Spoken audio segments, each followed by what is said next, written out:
Mi hanno portato via tutte le medagliette d'oro di mio figlio, che ha fatto per tanti anni ciclismo, e sono tutti ricordi suoi e mi è dispiaciuto più di tutto, non per il valore, ma in quanto i ricordi di mio figlio, delle sue fatiche. E ancora scossa e trattiene a stento le lacrime. Da mamma, Cristina non si dà pace per le medaglie rubate in oltre 15 anni di attività ciclistica al figlio, Alvise Zanasca, noto ciclista veneto tra i protagonisti di molte stagioni della Federciclismo.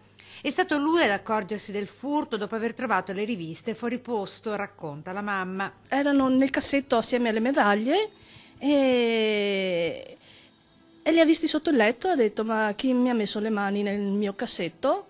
E lì ha aperto il cassetto e si è trovato la bella sorpresa. Con le medaglie, rubati, monili e pure 200 euro in contanti, la collezione di monetine da 2 centesimi del figlio ciclista.